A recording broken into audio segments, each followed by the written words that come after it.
서울 콘서트 백스테이지에서 포착된 장면. 김용빈 부모님의 눈빛에 김성주가 울컥한 이유. 이 한 줄의 제목은 사실 그날 밤 공연장에서 벌어진 일을 다 담아내지 못합니다. 수천 명의 관객이 웅성거리며 입장하던 서울의 대형 공연장. 무대 위에서는 마지막 리허설이 정신없이 이어지고 음향팀은 모니터를 붙잡고 숫자와 파형을 확인하고 조명팀은 바닥에 테이프를 붙이며 동선을 맞추고 있었죠.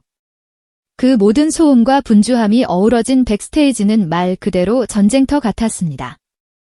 그런데 바로 그 전쟁터 한가운데 조명도 카메라도 스태프의 동선도 비껴간 구석진 공간에서 MC 김성주는 이상한 정적을 마주하게 됩니다. 그리고 그 정적의 중심에 있던 두 사람, 바로 트로트 천재 김용빈의 부모님이었습니다.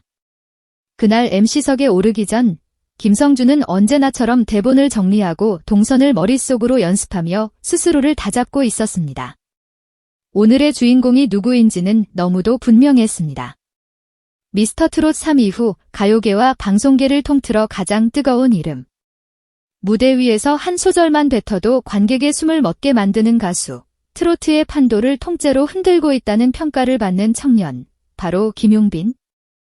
하지만 정작 김성주의 눈을 사로잡은 건 화려한 매니저도, 유명 기획사 간부도, VIP 출입증을 목에 건 스폰서도 아니었습니다.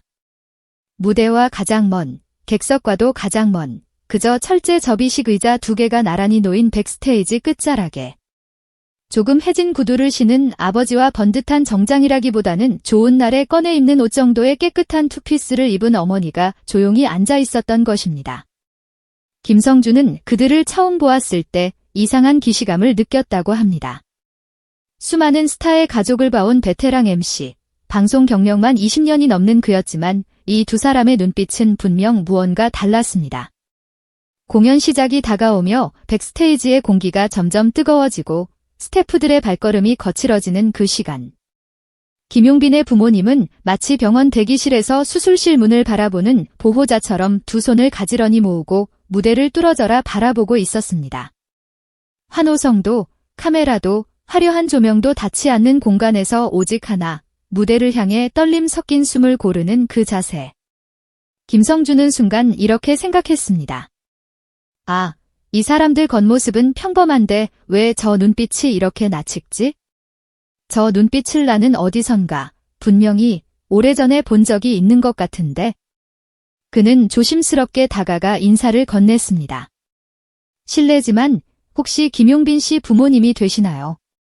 잠시 동안의 정적, 그리고 수줍은 미소와 함께 고개를 끄덕이는 두 사람.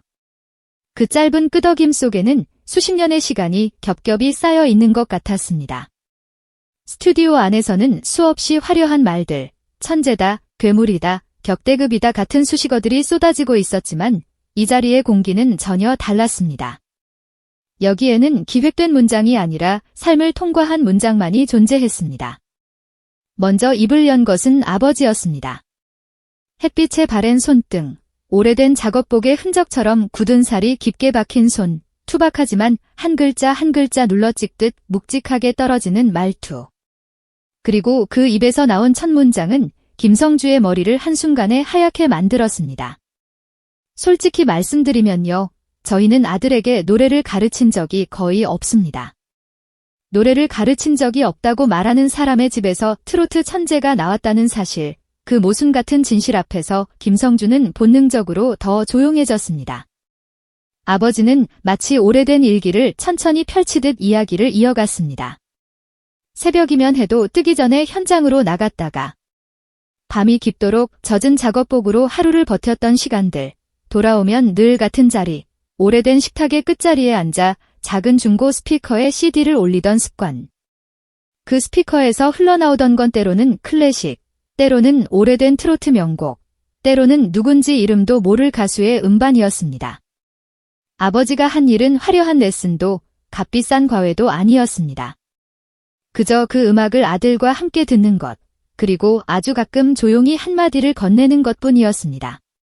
노래는요, 잘 부르는 것도 중요하지만 진심으로 부르는 게 더 중요하다고 늘 이야기해줬어요. 박자 틀리면 좀 어때요? 음이 조금 올라가면 또 어때요? 사람 마음만 움직이면 되는 거 아니겠어요? 그 한마디에 김성주의 가슴이 쿵 내려앉았습니다. 방송에서, 회의실에서, 녹화 전 리허설에서 늘 기준은 정확한 박자, 흔들림 없는 음정, 완벽한 라이브, 세련된 편곡이었습니다. 어느 순간부터 우리는 음악을 들을 때가 아니라 평가할 때의 눈으로만 보고 있었는지도 모릅니다. 그런데 이 아버지는, 천재 가수의 아버지라는 사람은 아들의 노래 실력이 아니라 아들의 마음을 먼저 걱정하고 있었습니다. 이 집에서 음악은 기술이 아니라 가족이 서로의 하루를 나누고 마음의 온도를 확인하는 언어였던 것입니다. 옆에서 조용히 미소를 짓고 있던 어머니도 그때 말을 보탰습니다. 용빈이는 말을 또렷하게 하기도 전에 흥얼거리는 게 먼저였어요. 텔레비전에서 노래가 나오면 화면은 안 보고 소리만 따라했죠. 발로 박자를 쿵쿵 맞추면서요. 또래 아이들이 장난감 던지며 소리치고 뛰어다닐 때 어린 김용빈은 오래된 라디오 앞에 가만히 앉아 어머니가 부엌에서 흥얼거리는 옛 노래를, 드라마에서 잠깐 스쳐 지나가는 트로트 한 소절을, 동네 마이크 스피커에서 울리는 행사장의 목소리를 하나도 놓치지 않으려는 사람처럼 귀 기울이고 있었다고 합니다. 어머니가 설거지를 하다가 문득 고개를 돌렸을 때 아직 글씨도 제대로 못 쓰는 아이가 방문 옆에 서서 어머니의 노래를 그대로 따라 부르고 있었던 장면. 억양, 호흡, 한숨 섞인 떨림까지 모두 닮아 있었던 그 순간 어머니는 직감했다고 합니다. 아, 이 아이는 그냥 흉내내는 게 아니라 느끼고 있구나. 김용빈이 처음 마이크를 잡은 곳은 우리가 알고 있는 대형 경연 프로그램 무대가 아니었습니다. 동네 문화센터, 지역 축제, 마을 어귀 작은 무대. 플라스틱 의자 위에 앉은 동네 어르신들이 종이컵을 손에 쥐고 있고 아이들이 풍선을 들고 무대 앞을 장난스럽게 오가는 그런 공간이었습니다. 그런데 그 작은 무대에서 아직 스탠드 높이를 혼자 제대로 맞추기도 버거운 소년이 첫 소절을 뱉는 순간 공기가 뒤집혔다고 합니다. 술잔을 기울이던 손이 멈추고 떠들던 아이들의 목소리가 서서히 줄어들고 사람들의 시선이 한 점으로 모이는 그 감각. 어머니는 그날을 떠올리며 소박하게 웃었습니다. 그런데요, 우리는 그때도 이게 그렇게 대단한 일이라고는 생각을 못했어요. 그냥 얘가 좋아하니까 계속 서게 했을 뿐이에요. 상을 받으면 좋은 거고 떨어지면 또 도전하면 되는 거고 방송에 나가고 이름이 알려지고 팬이 생기는 것도 아직도 신기하기만 해요. 집에 오면 그냥 우리 아들이니까요.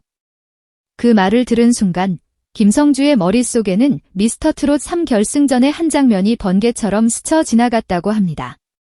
온 나라가 지켜보는 생방송, 수많은 카메라와 조명이 쏟아지는 그 무대에서 김용빈은 노래의 마지막 한 소절을 앞두고 누구나 예상하던 폭발적인 고음을 선택하지 않았습니다. 대신 잠시 숨을 고르고 오히려 소리를 줄여 웅성임이 들릴 듯한 정적을 만들어냈습니다. 그 조용한 한 소절.